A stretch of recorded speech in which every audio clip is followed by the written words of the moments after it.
branding, marketing, and sales at the market. So I'm going to try and keep this presentation. If you see me glance over my shoulder, I'm looking at my clock to make sure that I'm keeping things to about 50 minutes so that we have about, 10 minutes for discussion. But again, since it's a small group, if you feel like you just want to ask a question, just dive in, unmute yourself, dive in. In fact, there's a little interaction anyway, so you're going to be forced to talk. So let's just dive right in. So today we're going to talk, it's kind of a crash course in branding and why it matters to your business. Then we're going to talk about how to kind of integrate your brand into what you do at the farmer's market. This is a farmer's market specific presentation. So we're really talking about how to build your brand and then bring it to market with you. So we'll go over, 5 ways to brand your market booth, and then some product display and sales tips. So what is branding? So Erica has already seen this, so she can't chime in, but I would ask you, Brenda and Erica Rutland, if you have anything that you notice about this image, just anything that might stand out to you or any observations. It's stylized. Yes, it's stylized. It looks like a sketch. Anything you notice in the image at all that jumps right out at you? Families of cows. I mean, I see the young cow over here, and it's black and white. Yes. I really enjoy doing this because people have found things I have not before. Someone once noticed there's a little rabbit in the corner. I had not noticed that. Another person had said before that it looks like the cows some of them really need a milking. I would agree with that. That's what I was thinking. Anything else to notice about this image? There's a farmer coming to milk the cows right now over in the upper right. And you can see the city in the background. So it's plenty and production. Yes, that's a nice way to describe it. So I'll end this exercise because the whole point is that there's really not much that jumps out at you. We kind of have to struggle to say anything of interest here. But now what do you see? Purple cow. Yeah. I mean, you don't have to think about it. Jumps out at you. You don't have to analyze it. It's immediate, right? I mean, that's why you laughed, Erica. It's like, it's purple cow. So this is a quote I just love. The key to success is to find a way to stand out, to be the purple cow in a field of monochrome Holsteins. So it's an agriculture reference, but Seth Godin's a big marketing guy, a thought leader in marketing. And I think this is just wonderful because you are all not the only farmers or producers at your market. So your goal is to do things and present yourself in a way that sticks out. So that's what we're going to really focus on today. And that's why I went through that exercise. So what is branding? It really is, it's who you are. It's your personality. People have a personality, businesses have brands. So it's going to make your good or service distinct from other sellers. Again, we want to stand out. That's the goal here. Erica Rutland, I'm glad. Brenda, I don't know about you if you have an established business. I know Erica Malmgreen does. But if you're starting from scratch, a business name is kind of at the core of your brand. So you want it to have personality or meaning. You want it to really be purposeful. After you have your business name, then you want to build a visual representation of that, which is your logo. A tagline can help people understand what you do. Typography is the font you're going to use in your print materials. And believe it or not, fonts can say a lot about who you are. Colors, we're going to go over colors. Those are important too. And then really your attitude and personality. And are you humorous? Are you serious? And when I say you, I mean your brand, your business. What's your persona? How do you interact with customers? And that's all going to compose your brand. So again, this is kind of, I've given presentations on branding that, you know, are 3-part series. So this is really condensed version. I like to talk about the roots of branding. The word it's actually from a Viking word. So it's an Old Norse word. And that was, you know, you can think of that as it meant to burn. So, you know, burning a brand onto wood or whatnot. And then in American agriculture, we all know the brand is, you know, the cattle brand. And if you look here at the Texan cattle brands, they're all very, very simple. So I like to emphasize the simplicity of a good brand. And we're going to get into that too. And when I say simple, I don't mean simple-minded. You don't need to, just because something is simple and to the point does not mean that it didn't take a lot of thought and effort. Some of the best brands out there are very, very simple, like the FedEx brand. I'm just saying that because FedEx truck drove by, but it has an arrow in it. It's got an arrow if you look at it, and you know, you just think forward, it's on the move, it's, you know, delivering to me. It's a very simple logo. You can probably close your eyes and see what 2 colors are in the FedEx logo. So simplicity is good with branding. This is kind of my take on branding, that it kind of involves 2 other key things, which you want to have an emotional connection. Your brand should make people feel something. With my business, Centermost Marketing, my goal is to make you feel like I'm your trusted advisor and the centermost point that you can turn to when you need marketing help. So I want people to feel secure and that they can trust in me. So I want some emotional connection. And again, Erica Rutland, I know we're talking about the name for your business might evoke humor and lightheartedness. I think that's wonderful because that's one thing. You know, you're not trying to be a bunch of different things. You want to have something fun and approachable. So you want to first establish an emotional connection so people feel something. Then you want it to be easy to remember. You don't want a complicated name or symbol. Again, the simpler the better. So you've got that emotional connection. You're easy to remember. Because of those 2 things, you are remarkable. And I want to break down that word remarkable. You know, you've made a mark on someone's mind, and therefore they're going to talk about you. And that's what we all want as business owners. We want to be talked about because that's how we grow. That's so important at the farmers market too, because you want word of mouth to build and people to say, oh, have you been to, you know, Winterton Farms booth, or have you been to the Goonie Birds, you know, stand. So you want to be remarkable. So that's kind of how I see good branding work. If you think of a company you really love or a product you really love, it's probably something that's easy to remember, easy to picture, easy to share. And that's what we want for you. So this has come up a lot is, well, why does this matter? Isn't it just like playing around with images and names? And, you know, we're kind of in an adult, you know, sandbox playing around. And that's not true at all. Branding is so important for business success. There have been a lot of studies that with a strong brand that people are very loyal. With loyalty also comes less sensitivity if you need to raise your prices, which is really important because especially in agriculture, things go up and down. So when you're more loyal, you're not so concerned about those price increases. As we talked about, people are more inclined to talk about you because you're remarkable, because your brand can be remembered. If someone can't remember your name and they say, oh, that booth down there that has the, you know, quail eggs. Well, what if there's 3 others?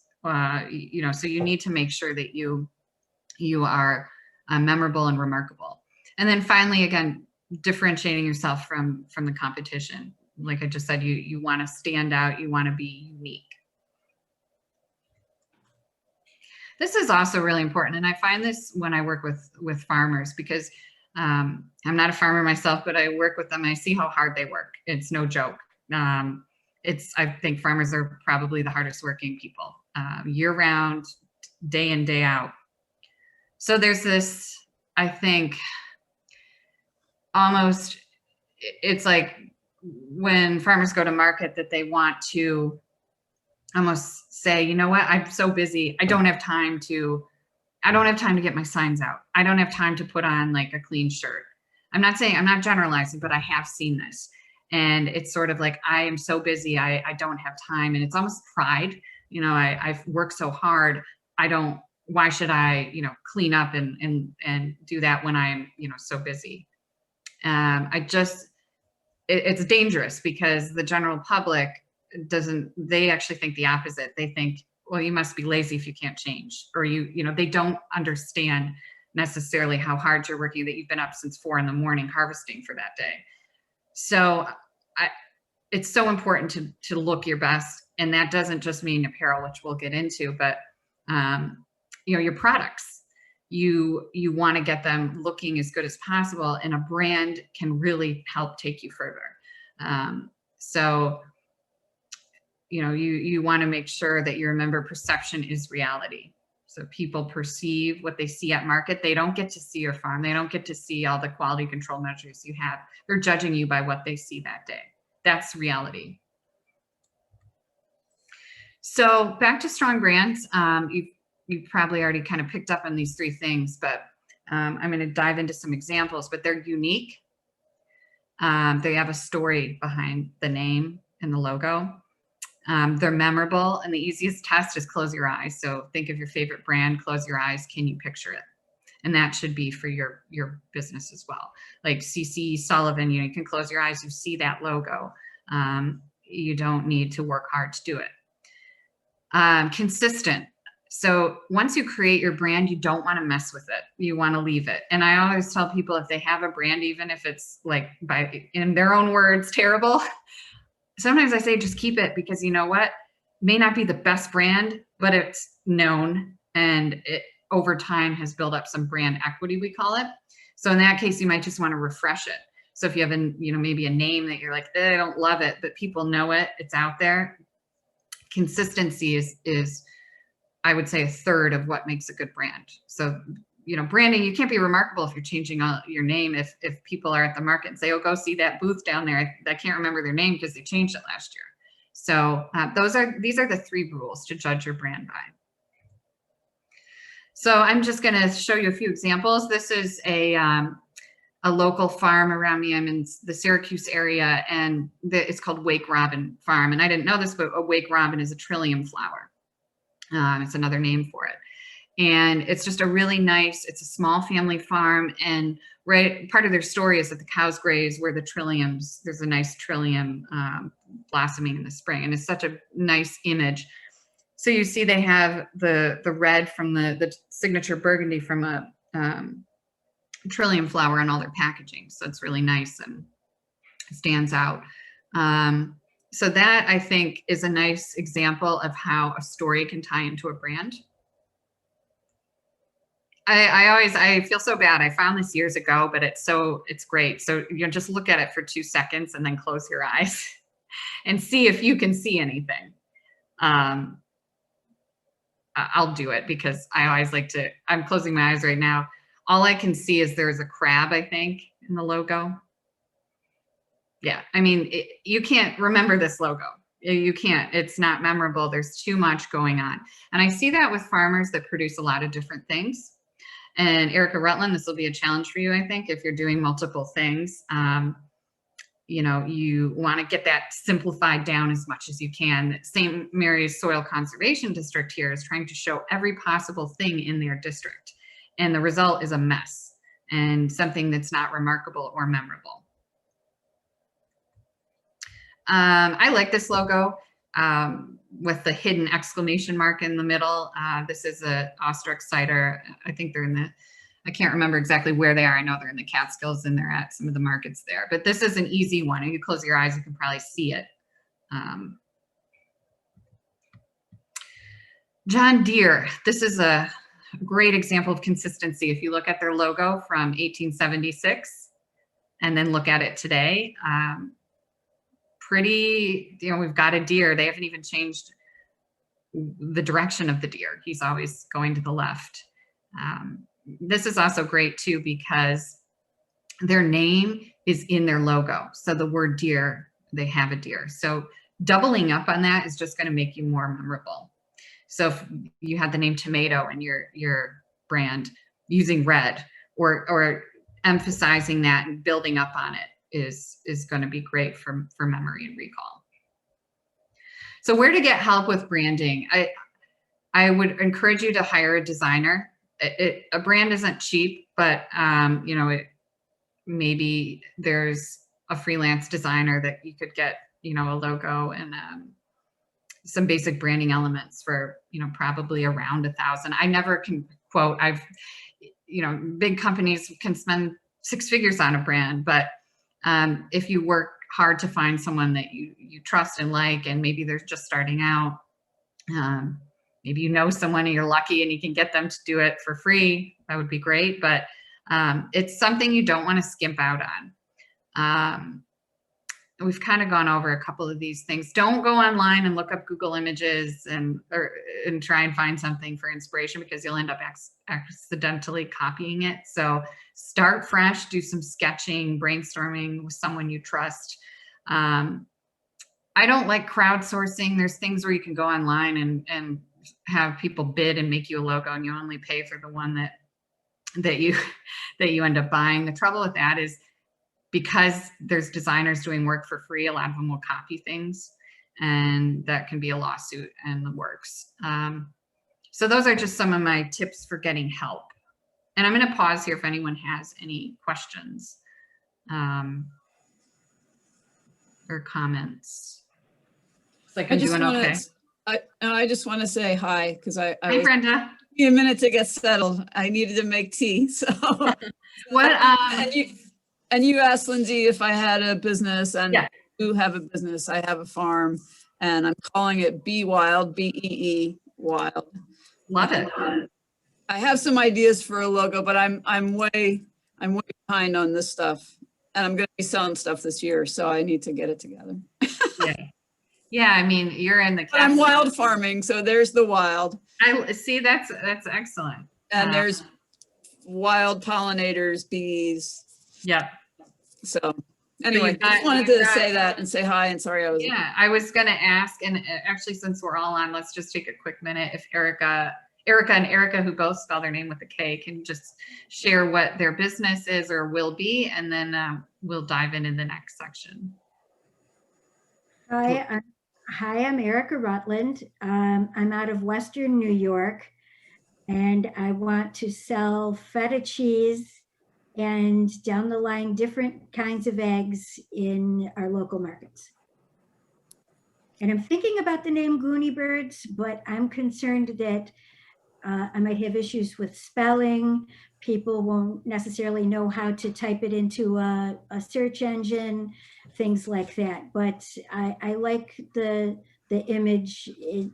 I can see the image in my mind. A cartoon bird just having a good time. Yeah.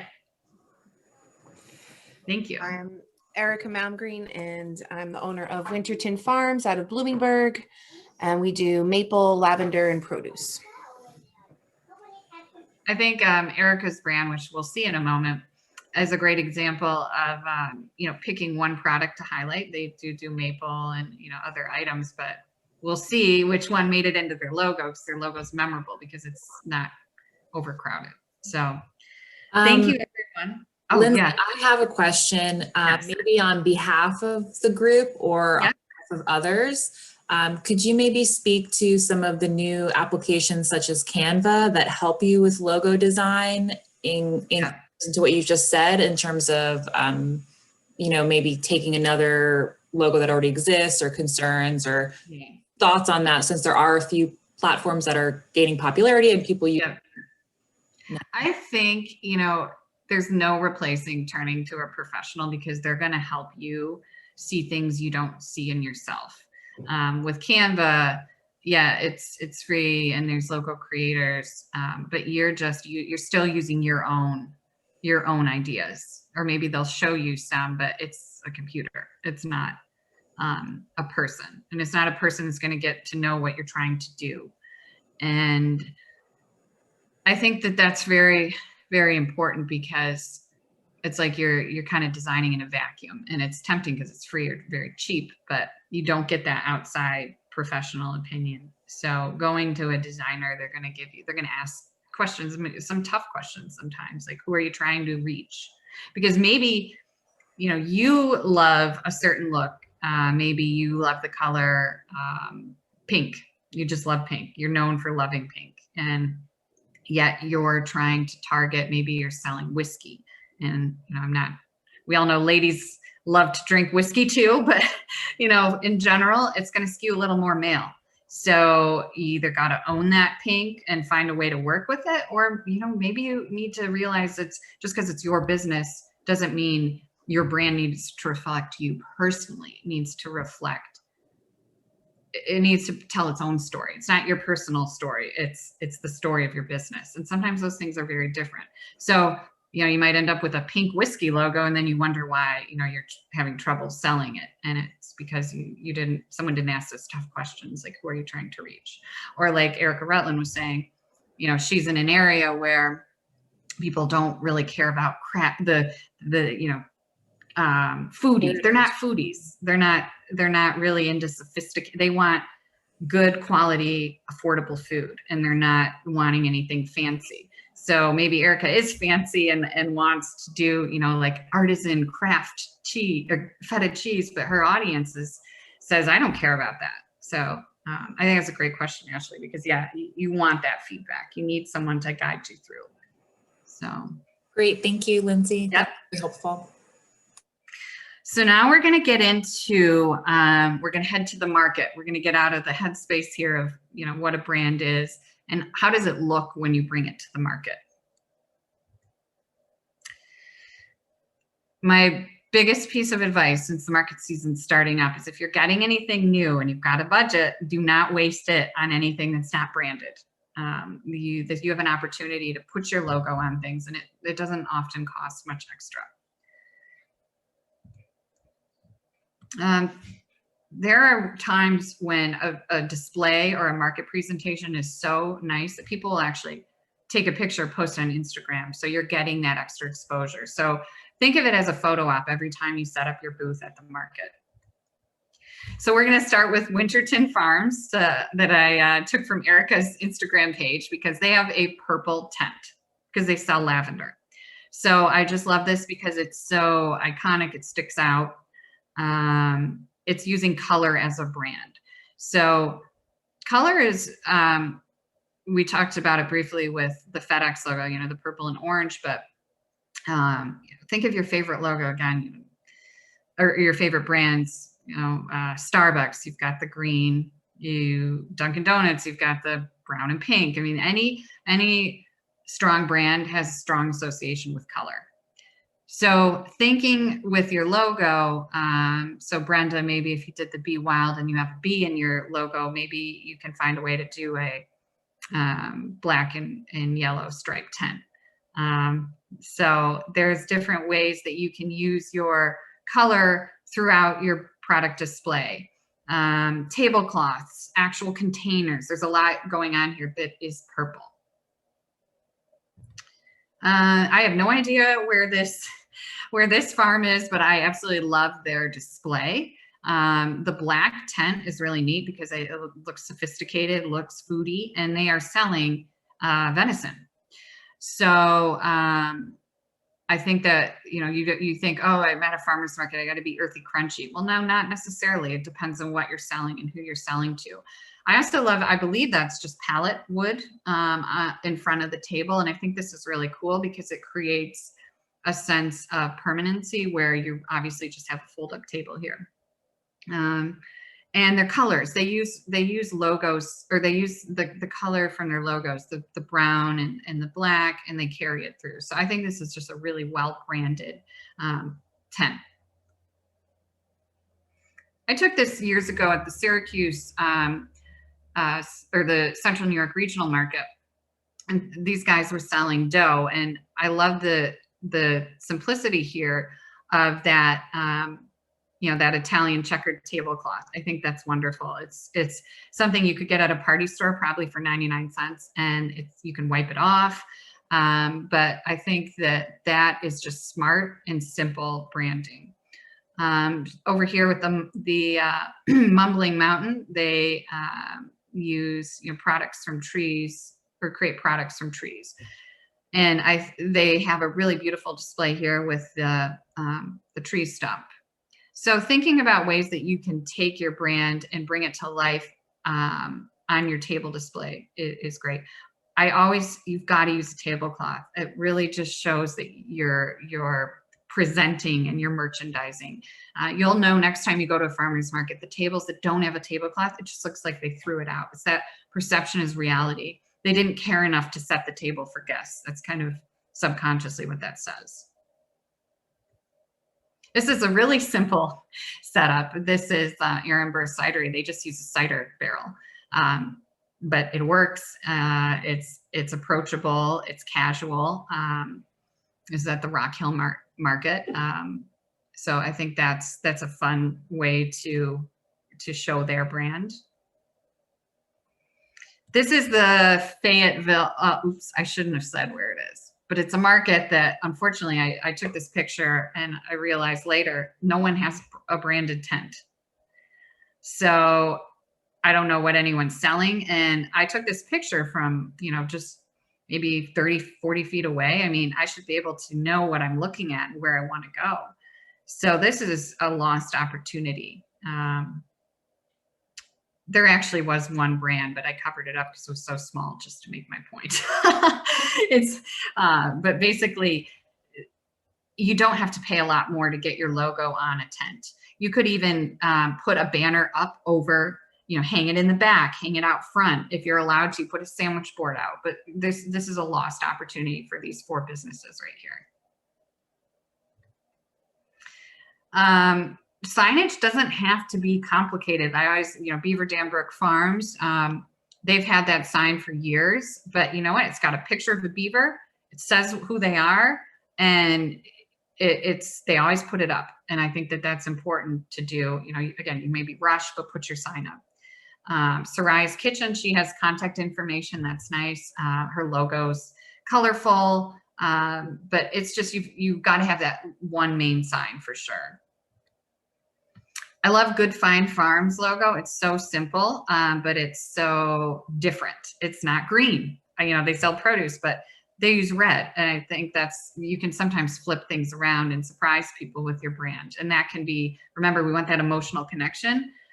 I think this makes you smile. It's goofy. It's 2 eyes looking at, the food. It's lighthearted. It's not pretentious at all. And they sell that. They do really good business, I think. Whenever I see them, they're bustling. But anyway, you can take your brand and then bring it. Don't just stop with your main sign. You can do smaller signs like this week's Good Find down below. I thought that's a really clever way to merchandise. So studies show that you want to set out at least a picture of your farm, at least one, but a photo album is great so people can see where your food is from, because that's something you can't get at your local Wegmans or Price Chopper, or Aldi. Typically, maybe sometimes they're getting smarter and they'll put pictures of the originating farm. But in general, that is not something you can get at the grocery store. So it's something unique to being at a farmer's market. And it also is something people can look at while they're waiting if you're really busy. So these were just 2 examples of photos of the farm and how it can show where you're from, because people want to know that. So apparel, I mentioned earlier, you've got to put on a clean outfit. That's just, it is so important, but you get extra bonus points if you put on a shirt or wear apparel that is at least the color of your logo. So maybe your logo's red, so you wear a red shirt or a red apron. But even better if you can get your logo on a t-shirt or a sweatshirt or even a hat. But I just love this Muthic Farms. It's a clean shirt. It's the color of the maple container. He's even got the New York maple hat on. It just shows he cares. And I think that that's so important, and it helps with branding. Bonus points here again, because he has the prices, which we'll get into in a minute. But branded apparel can go a long way, and it's something you can sell, which I'll get to in a minute. Here's another example. Don't be, the markets I work with usually don't allow dogs. So I was like, oh, a dog is at the market table near food, but each market's different. But this is a great example of branding. They've got the t-shirts, the banner, the blue tablecloth. So it's blue, blue, blue. So another great thing about branded apparel is if it looks really good, people want to buy it. So if you come up with a really cool logo and it's something that, you can run it by your friends, like, would you wear this on a hat or on a t-shirt? You can sell merchandise and you can actually make income that way. So that's another reason to really invest in your logo, because if it's good enough, people are going to want to wear it. And remember, it doesn't need to be complicated in this big work of art. It can be just something clever or funny or beautiful. But you can sell things like tote bags, bandanas, t-shirts, bumper stickers. The other thing is with branded merchandise is you can use it for giveaways. So if you want to collect email addresses, hang your t-shirt, not your t-shirt, but a t-shirt or a hoodie up in your booth, and then say, give us your email and be entered to win this. We'll give it away next week at the market. When you do that though, just make sure they can still enter to win without giving you their email address. It's just a legal thing you have to do. But branded apparel is a great way to get the word out about your business, because people walk around with your hat on or your t-shirt. They become walking billboards.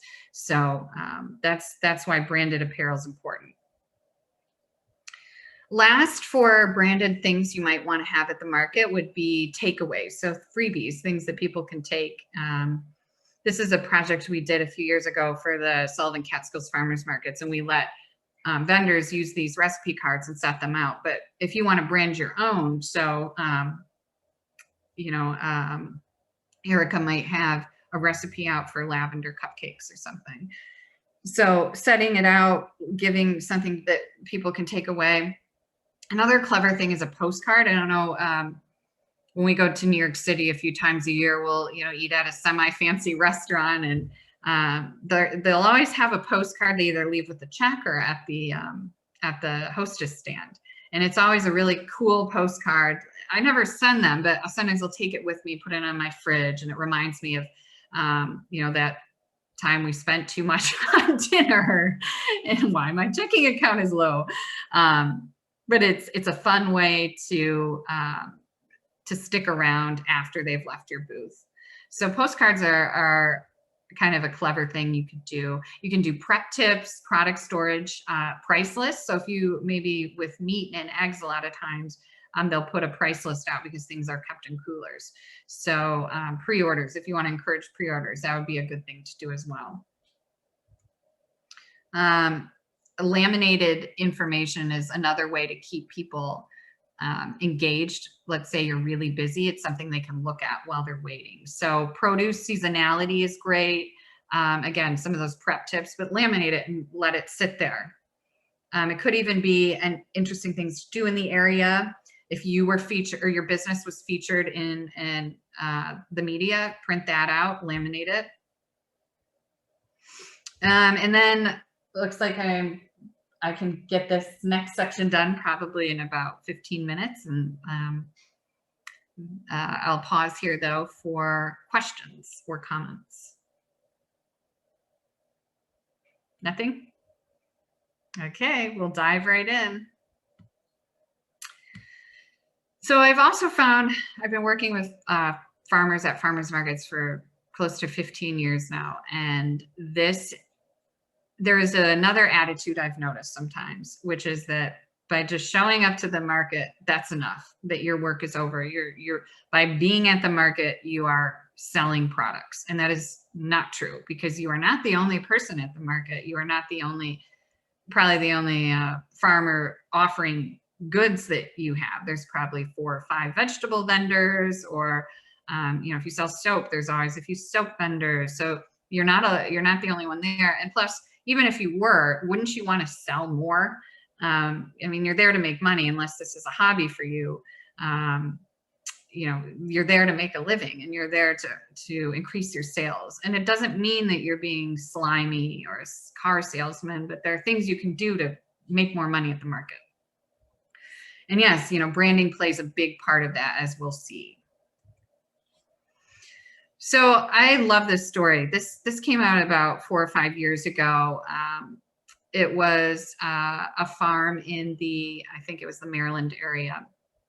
And it was a Stacy and Casey, which I think is so cute. It was a couple. And they were farm managers at the farm called Mojo Farms. And they kind of revamped this farm. This is a picture of their booth. And they put some things into play. So they always made sure things were well stocked and colorful. They had signs, as you can see there, just to the point, pricing, informative, this is what it is.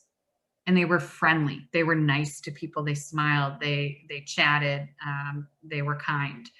So they helped bring sales to 5,000 or 6,000 per market. This is a huge market. So, you know, I know in New York State, some of our markets are a little smaller, but this was a very large market. Apparently they left this, the Mojo Farms, and sales went down to like 3,000 after they left because they had this magic touch, and it wasn't even that magical. It was just, they took care and they took pride in what they were doing. So, I always love to, I noticed this before, if you look in the back, there's 2 women that look very jealous of the business they're doing. So this just illustrates when you make an effort, you're going to see return. You really will. And always remember to be the purple cow. So try and stand out with what you do. So the first thing that you want to do when you're actively selling at the market is invite the customer into your booth. It's called the 10-4 rule. When someone's about 10 feet away, you want to make eye contact. With COVID, maybe 12 feet away. You want to smile. You want to be like jovial and upbeat. Even if you're really tired, smile. And then when they're 4 or 6 feet away, you want to say something. And it doesn't need to, hey, come on in. You know, you can just say, hey, how are you today? Or beautiful day. So, you know, you want to say something when they're close. And I think especially with the masks on, it's going to be important with the making eye contact to really smile, because you always can tell someone's smiling with their eyes, for the most part. So that's the 10-4 rule. This is something that can help you remember behavior. So what you do when, even if things are slow, you want to be doing these 4 things. And remember, perception's reality. So even if you're slow and the market's just, it's a rainy day and business is slow, you want to look like things are active and you're really upbeat and peppy. So the first, you know, make it a bash, make it a party. You know, whenever I say that, I always picture like a disco ball at your booth, but why not? That could be really fun. Anyway, you want to always be busy. So that's what the busyness is. You want to be moving around. And that does 2 things. It shows people you care, that you are active and you're moving. And it also is going to keep you energized. So you're not just sitting looking at your phone. The next thing is attitude. So you, again, I emphasize this, even if you're tired, it's rainy, sales are down, you want to act as if things are going great, because it will show on your face. Smile, again, that's really important, because with our masks, you can still see eyes that are happy and smiling. You don't want to hover. So no one likes going to a booth and having someone breathing down their neck. I know there's been a lot of information lately about don't squeeze the produce, or you can have a tongue-in-cheek thing that says, hands off. We taste better when, hands have been all over it. Something cute and clever. I'm sure you could brainstorm something, but at some point people are going to pick up your food. And they're going to pick it up and inspect it. And it's just going to happen. And if you're hovering and staring someone down, it is going to impact your sales. People feel watched, and they also feel uncomfortable. Like, oh God, it's just hovering is, we all know what it's like. It's maybe you're at a store where someone works on commission and you just feel someone hovering. You just want to get the heck out of there and you don't want to buy. So those are sort of the 4 rules for interacting in your booth. I don't know what farm this is. This is a great example of what not to do. Everyone's kind of sitting, leaning, looking everywhere but straight ahead. We've got someone on their cell phone. We've got food and snacks out. Pretty much everything. And you can see customers. You can see their hands right there. So, I mean, there are people there that should be attended to. I'll give this guy credit down here in the yellow shirt. He blends in with the sunflowers. I think he's getting some products for someone. But these 3 people should be, fluffing, buffing the table, rearranging things. Right now, they just look bored. So anyone walking by is going to say, oh, they're too busy for me. They're not going to be able to get my products. I'm not going to bother stopping. I don't want to wait around. So now we're going to get into some more merchandising. One of the best tricks is and when I say tricks, you're not being deceitful, because chances are let's say this, person, obviously they specialize in corn. They probably got a full truck of corn, but they're not going to put it all out because it's going to get spoiled. It's going to get opened. And, but what they've done is they've created an illusion of abundance. So those crates are not completely full if you look closely. They're just showing a few open. And that's also nice too. They've opened those up. So hopefully that's going to deter people from opening up the corn. But the mantra is pile it high and watch it fly, which is true. People love to see abundance. But again, as farmers, we know that we don't want to leave it out and let it spoil. So using false bottoms is one way. It's trickier here with corn, but I'll show you in a minute how to use false bottoms. This also will encourage you to stay busy, because if you have false bottoms, or you're just doing it for a display, anytime someone buys something, you have to restock. So it forces you to be busy. Another way to say it is stack it up and to rack it up. So we've got a pile of radishes here. Again, the pumpkins look abundant like this. Instead of just stacking, I see at the market all the time, pumpkins just stacked on the ground. And it just does not look abundant. It doesn't look like there's a lot. This is so eye-catching. I wouldn't be surprised if someone has the kids stand in front of it and you take a picture, and that's good publicity for you. Here are some examples of creating 3D displays. So bringing the eye up and down and side to side. So when you do that, you make the eye move all around. It actually stimulates your brain and makes you slightly, more excited. It's like when you walk. That's why window displays are so popular. They get your eye moving, and that in turn gets you more excited and in the buying mood. So I've seen a lot of crates stacked up like this. I think that's really effective. It just looks pleasing. Baskets are really useful.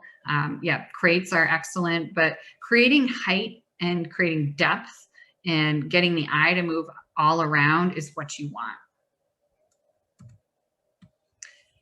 Color, I always want to see more of this, especially from produce vendors. Rainbow order, like putting things in rainbow order that will just draw the eye. We'll end up on Instagram with that sort of a display. This was the closest I could find online. But just putting things in rainbow order, and again, stacking things just looks so alluring to the eye. Radishes keep making an appearance for a reason. That color, that bright pink is really eye-catching. And if you can put that out or put a really bright product out front, that'll draw the eye in. So this is an important thing to think about if you are selling multiple products. I think you can get away with having a lot of products when you're selling produce. So, you're not going to want to limit the amount of products you sell, because people do want multiple types of vegetables. But if you feel like you need to sell it all to be successful, the studies show the opposite. And this was from a TED Talk, but a grocery store was offering 24 types of jam to sample one day. And the next day they offered 6 types of jam. So then they compared the sales on each day. So the question is, which day had more sales of jam? When there were 24 types, only 3% of people bought jam. And then when there were 6 types, 30% bought jam. So the logic of this is when you give people too many options, they shut down and they walk away. And I think we all can relate to that. If you're in a store and you just see too much of one thing, you just walk away, or you just grab without thinking. So kind of the moral of the story here is that you don't need to go overboard with a lot of different products. You aren't going to be more successful by offering more variety. Maybe sticking to some of the things are the best varieties. So maybe if you grow tomatoes, you want to have some cherry tomatoes and maybe some beefsteak or some heirloom varieties. You don't want to have 5 heirloom varieties unless you are a tomato only vendor. Then, okay, fine, go nuts with the heirlooms. But you just don't want to give people too many options because they get overwhelmed. So this is this is my own, I found a study to back it up, but the other problem with too many products is quality control. So if you're harvesting all these different products, you got to have signs for everything. You got to keep track of pricing. So it's going to make your job a little harder too. So that's just some insight on the product mix. We did some surveys at the Sullivan Catskills Farmers Markets about 4 years ago, and I can't tell you how many comments people made about not having pricing out on products. It really upsets people because, as this was a quote, she feels like a dummy when she has to ask how much things are. And so the most important thing I would say is, get your brand on a sign like this. Get your brand on a laminated sign, and then you can write the price in. So it's easy, quick, and the signs are attractive and waterproof. But you always, always want to have prices out. The last tactic would be bundling up. So creating package deals like, a CSA that's just, CSAs obviously are trending right now with the weekly box of produce, or sometimes there's meat CSAs. But what if you as a vendor created a market day CSA? So you just bundle up the products you sell in a box and offer it for $30 or whatnot. You could just have one example sitting out. And then if people say, yeah, I want the CSA box, you just fill it up, right there. So that might be a way to encourage a bulk purchase. Bulk discounts are always great. So, buy five tomatoes for $5, or they're $1.50 each. So something that encourages that bulk buy. Bulk discounts are really helpful. I've been seeing this a lot, and I love this idea. I don't think I would spend $9 for that herb bundle, but you could try, maybe $7. But anyway, I love this. It's an herb bundle for recipes. Like you could do salsa, pesto. This is a curry blend. So you've got all the spices that you would need to make your own curry. I think this is just a great idea. And then if you put the recipe cards out, you're just making, you're making people's lives easier. So it's a convenience and it's attractive, and you're also going to increase your margins. Something like this also can really tie into your brand if you want to kind of go above and beyond just being your average produce vendor at a farmer's market. Now you're providing value. You're showing people how to use all the abundance of produce with creative recipes, with creative herb bundles, or maybe you could put together a spaghetti sauce bundle, or even team up with another vendor like a pasta maker, and you put their pasta in your booth and they put your little pesto bundles in their booth. So getting creative and creating partnerships and being helpful to people can actually become part of your brand. You can be known as, that produce vendor that gives me all these great ideas and recipe cards I collect each week. So that is it for me. And yeah, 10:55. So I made it under an hour. So if we want to have some discussion for the next 10 minutes, or questions or ideas you want to share, we can kind of dive right into that. I'll just share our 2 comments from the chat, which is general appreciation, I think even more than ever from COVID-19 for smizing. For it. I like that. I I've agree. never heard that, but I love it. Oh, it's there's some woman, I mean, I'm not a real pop culture person, but I heard her on All Things, Yeah. I heard her on, wait, don't tell me. Yeah. There's an influencer she was up all night trying to think of a word, and she came up with smizing. I love it. And it's perfect. And you can sort of tell if you look at Yeah. people with their mask on, you can sort of Yeah. tell they're smizing. Yeah, I love that. That's a great term. So as masking continues at the market, even more important, just smizing. And more important too, to be busy, because you could look so indifferent when you're, if you're just standing there, even if you're smiling, if you're just standing there, it might just look like you're like so bored because people don't see you moving. If you're moving, you're showing you care about your business and your customers. So think of it like a workout too. You get a workout. So. And Erica Rutland shared that most people in Western New York don't haggle. Oh, they do not.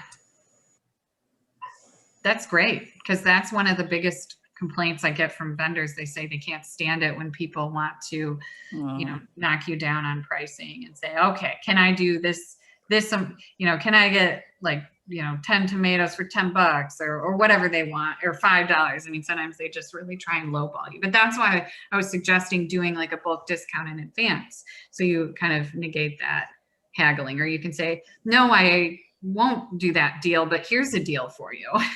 So anything you found at the market that has been an effective sales tactic, or a way that you've kind of put your brand out there at the market?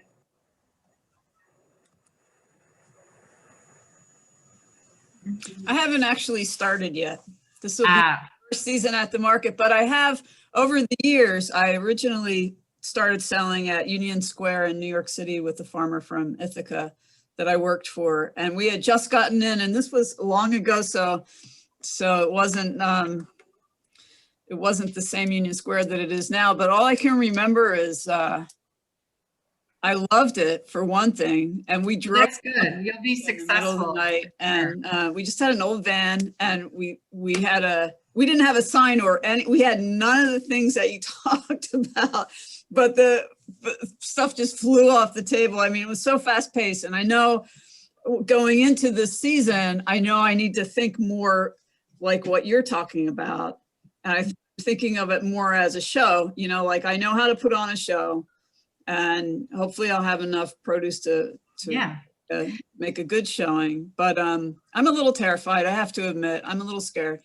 I think you'll do, the fact you said you loved it, that right there is, you're going to do great. I love talking to the people. I loved it when they asked questions. And I actually kind of enjoyed the haggling. And I found that there was a way to convince people to buy even more through haggling. Because if they feel that they're getting a deal from you, they like you because you're having fun with them, then they just buy a lot more stuff. Or they'll come back the next week and you'll see them coming and you'll like take it on as like, here we go, we're the Yeah, and that's the double-edged sword with haggling, because once you go low, you're not, that person will always come back. You'll be known as the one that gives the great deals on, the cucumbers. And then, so you can build a lot of loyalty, and some farms will build their business on volume, and they'll just sell on volume. Yeah. So but you bring up a good point. You said, years ago you did this and stuff would just fly. Things have changed. And that's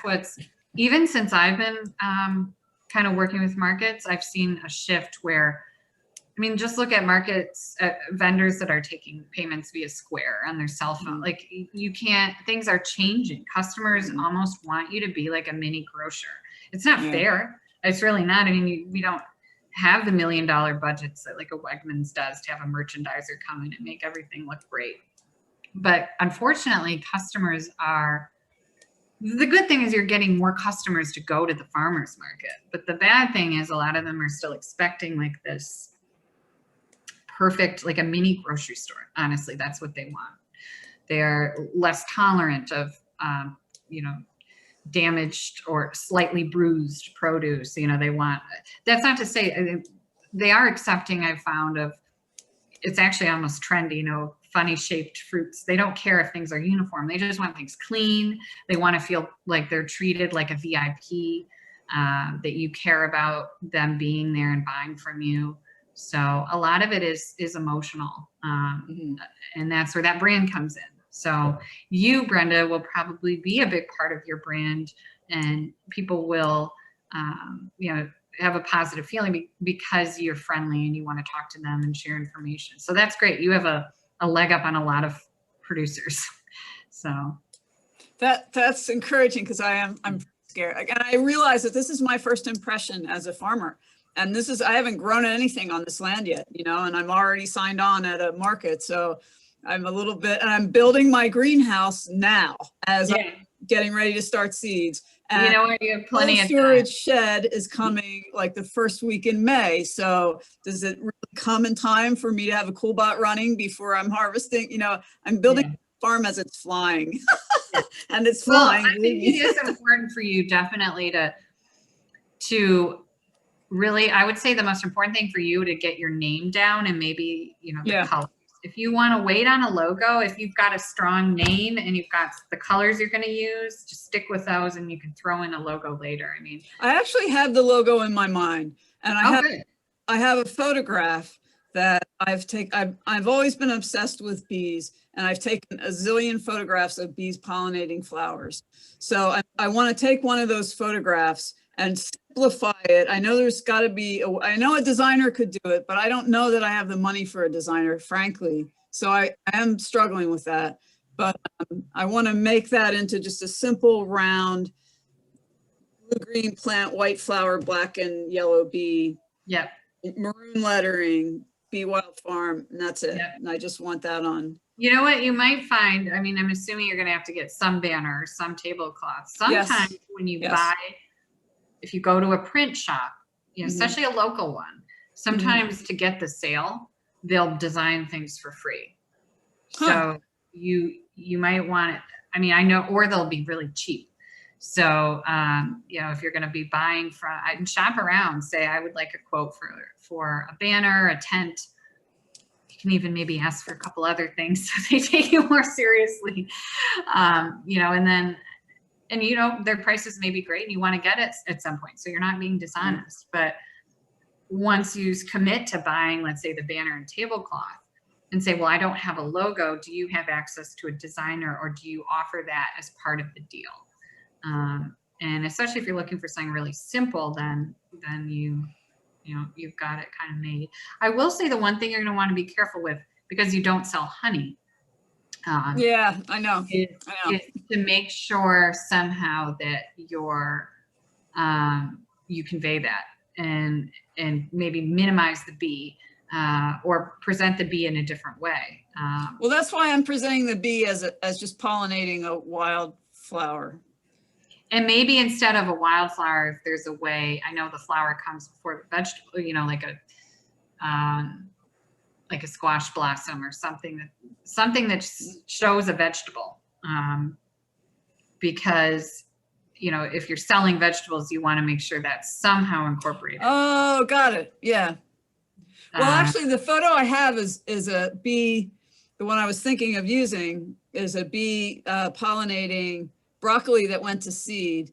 But I don't want people to know that, because I don't want them to think that I let my broccoli go to flower. You know, yours is tough. I will say yours is tough because, again, if you put too much bee in your logo, then people are going to assume. Well, I want to make sure there's wild in my logo. So I want to maybe the silhouette of a meadow that starts at one side and drops off, and not complicated, just a simple line that drops off, and the bee pollinating the flower. But you're right, maybe I take the bee out altogether.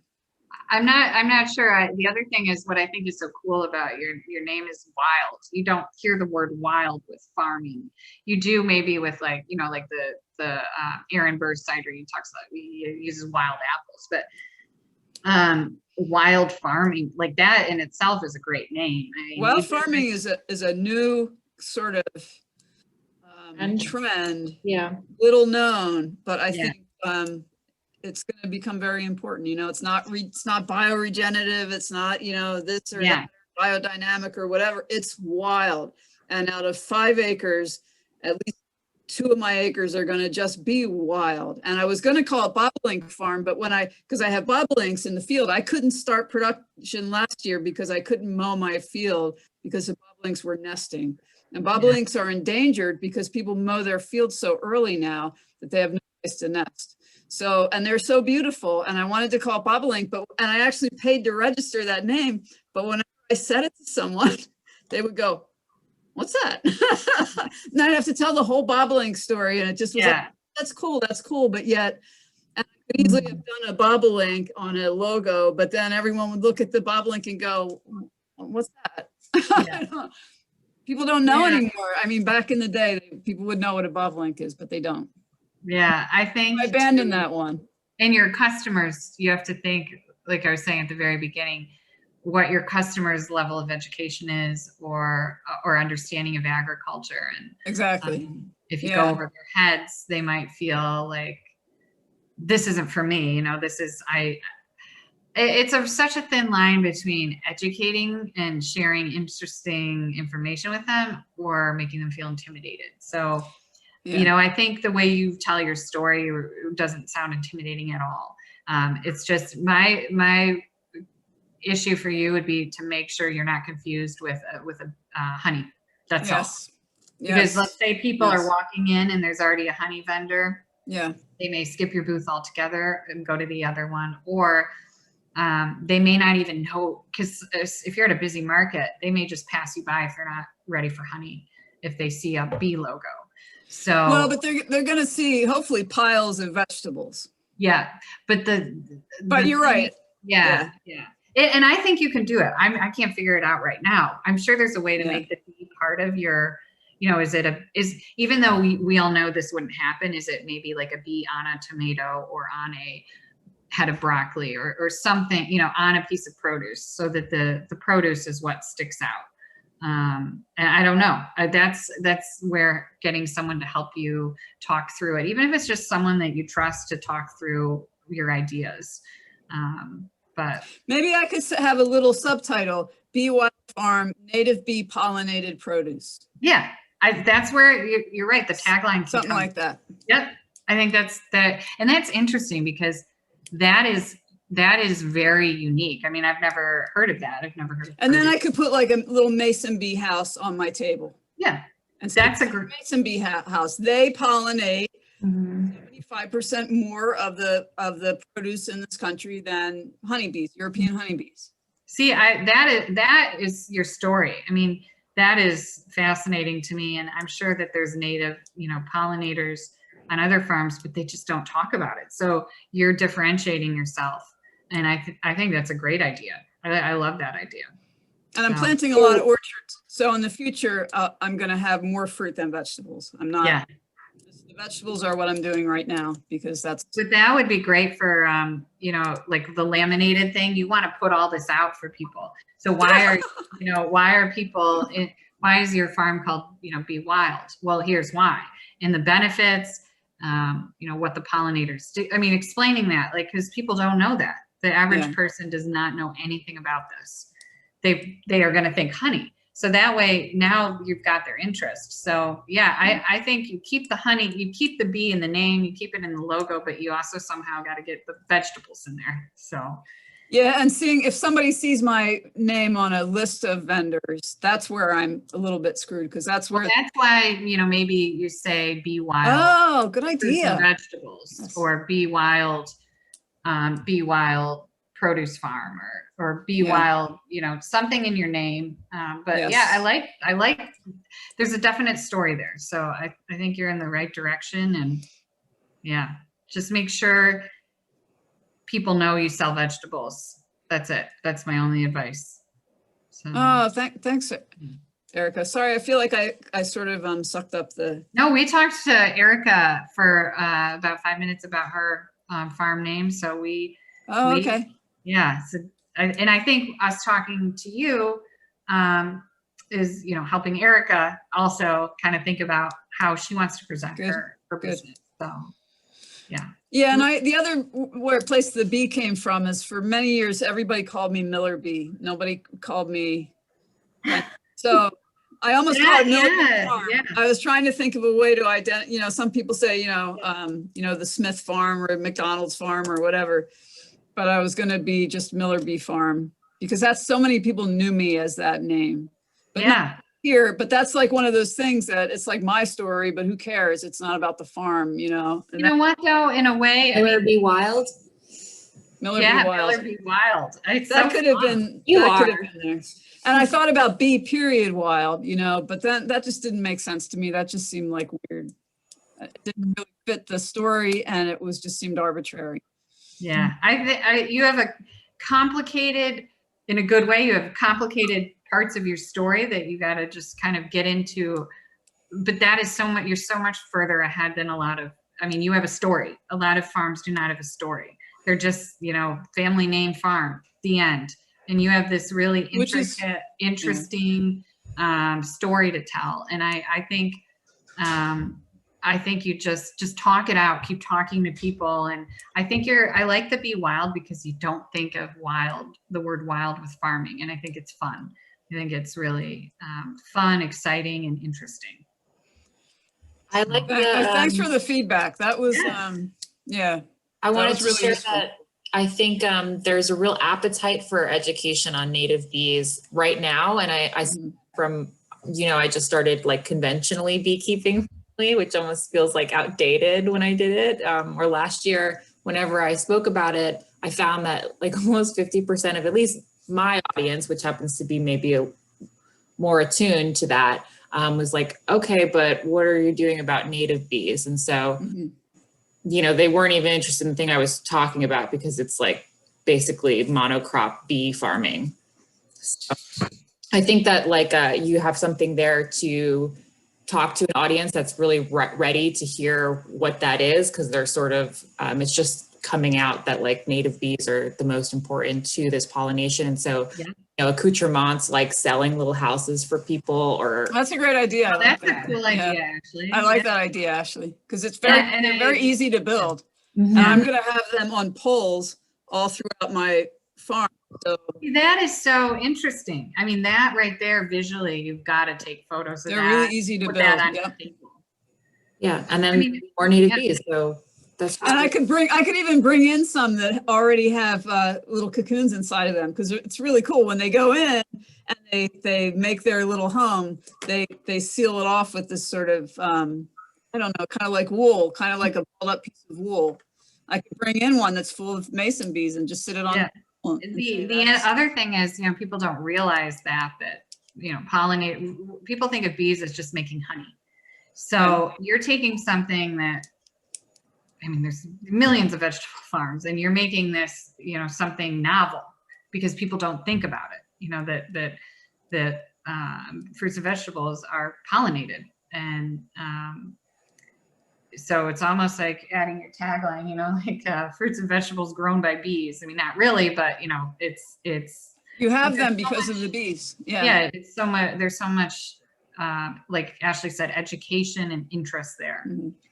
So I think you have an interesting challenge of taking you have a big story, whereas a lot of farms have no story at all. So you have the challenge of taking a very intricate and complex story in a way and really getting it down to something a fifth grader would understand. That's what you want to do. You had great ideas though, like about the laminated information thing. I could just have that from day one. Yep. Put out why are we called, you know, why are we Be Wild Farms or whatever you come up with, and then write that down. So I'm so glad I took this class. This really. Oh, good. I'm glad. I was at a panic point in my mind because, like I said, I'm building the greenhouse right now. I work at Extension 3 days a week. Every other minute of my life, I'm still doing my crop plan for the veg. You know, it's like. You might remember, I say it's simple doesn't mean simple-minded. Just because your end product is simple does not mean you didn't put a lot of thought into it. But I do believe, it's my own personal belief, is the simpler, the more concise, the more memorable you're going to be. So, Yeah. Wow, thank you so much for all that. This was so helpful. Yeah. Yeah. I sometimes think I give people more things to think about, more questions than answers, but oh well. It's, you need to know the questions first, and that's where I was panicking, you know. It all leads towards clarity, right? Yeah, exactly. Right. Yeah. So, well, I think Erica and Brenda, thank you so much for spending the time with me, and Ashley Thank for you. hosting. And I can't wait to see what your brands turn out to be. And it's okay to evolve, you know, it's okay to start and build on it. So Yeah. Erica Rutland, where could someone find your products? I'm not familiar if you're up anywhere yet. I'm even farther down the path than Brenda. Okay. Can I chime in here for a Yes. minute? So this is where we are right now. And it's kind of a touchy thing, so I'm just keeping it in a closed group. We have one dairy goat who's producing milk, and there's an ad on Craigslist and selling it with the proper disclaimer. And actually, I just sent Erica a text. We have a dairy goat, and I found the meat goat, and I'm going to crossbreed them. Then she's got rabbits that are, within a couple months, they're going to be processed by a certified butcher and be available for sale. So at the moment, we're furthest along on livestock. Okay. yeah, I think just figuring out where you want to be in the future will help you. So Yes. even if you're right now kind of livestock focused, but you think you're going to end up being more goat cheese focused, that's a really good point. Actually, is when you think about your brand, you want to leave room for expansion or change. So if you're not sure exactly what you're going to sell, you might want to keep your brand a little bit more generalized because of that. There's So Can I ask a question that might not, this is not direct to this particular format as far as marketing. I'm sorry, I couldn't hear you. So a marketing question, but it's not branding related. We sort of adopted the goat and it was in milk. And so we were like, well, this is what we got. So let's do it. Now I'm finding out that there are, I can't sell goat cheese. I don't think that it's legal to sell goat cheese in New York State. I mean, I make it, it's in my refrigerator, it's very good. And friends take it and they Yeah. think it's great. And Well, it's legal. You just have to go through. In fact, Cornell can help you with that. Go through the process. There's all sorts of, license. I mean, Ashley, I can't speak to the. You just have to use a dairy processor, so you can't do it at home. Yeah. So So I You was, can rent a kitchen. I mean, Yeah. like the Cornell Cooperative Extension has, I believe their kitchen is. Well, I think for dairy, like base product, like so you could make certain cheeses probably, and then so like farmer's cheese, but you'd have to clarify this with our we have a Cornell expert that kind of does it, but that's like prepared foods. Dairy industry Oh is yeah, you're right. You're on right. a different level. It's the same as meat production. So you have to go to it's basically like government regulated. So it's Department of Health here in the county. It has to be a certified dairy processor. And so it's a big stranglehold on the industry. This is not like new everyone. So people either invest in doing it themselves at home, partner with someone who has one, or as you see with most conventional dairy, they sell to a co-op or like US Dairy Co-op. So we could talk more about that if you have some strategies into like products that are more approachable because you don't have to go through that. And there are a few soft cheeses basically. And then you could partner or you could go a different way in terms of producing it in an actual production facility. could you type a contact person at Cornell into the Yeah, chat? I'll do that right now. That's perfect. Mhm. And then I'll follow up on that later. Thank Okay. you. What really appealed to me in all of this is the number of different people who are coming to us saying, are you going to sell those rabbits? What are you doing with those chickens? Brenda has something to say. No, She oh, just has to pop off. okay. Yeah, I think with your farm, Erica, is just, it's okay to be a generalist, just like there's produce farmers that have a lot of different vegetables and fruits. You can have a lot of different livestock, and maybe it's going to change year to year, and you could still use your name, the Goonie Bird name, because sometimes your brand just becomes who you are, and then you give it meaning. So you don't have to decide all of that right now, but you do definitely want to have a brand for your farm. Okay. And if it sounds like in general you're sticking with either meat or cheese or eggs, so having a bird or a rat, having some sort of animal integrated in your logo makes sense, since you're going to stay in that vein. So there's a wonderful ad for a business near me. I think they're plumbers, so it's kind of random, but it's an Irish family that started it, and they have this duck resplendent with one of these Irish hats, and that's the logo, and that's the direction that I'd like to take it in. It just, we have the proud Canadian duck or whatever with an Irish hat on, and it's random. So that's kind of what I'd like to do. yeah, I think it's what you make of it, and remember, you making it memorable and consistent and then you give it the meaning. So that's where you integrate your story in the products you sell. So if you Goonie Bird, even if you don't end up selling any poultry or eggs, you said that's just fun, it's humorous and lighthearted, and maybe that's just how you present yourself at the market. You're fun, you're humorous, you're lighthearted.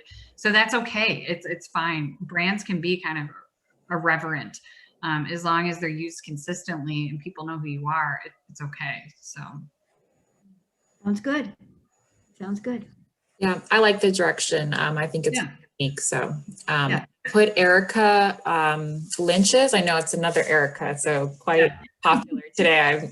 I put her email address in the chat box if you want to grab that.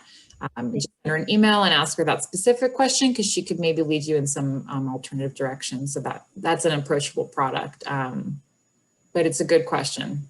Yeah, it gets really confusing, and I'm actually I was like, you can feel use challenged it to explain it to people. Yeah, I'm like, go ahead, go in the Catskills kitchen, but yeah, it needs to be a dairy processor. I'm very near quite a few dairies just on the other side of the county line. I'm in Erie County, which is really almost punitive against with farmers and with dairies. But just on the other side of the county line, we have Wyoming County, which is really good to dairies. Also, I'm not very far from East Aurora, where there's another cooperative extension. So I'll try to work with those folks. Okay. And I have to step off, but Thank you. thank you for joining me. And again, Ashley, thanks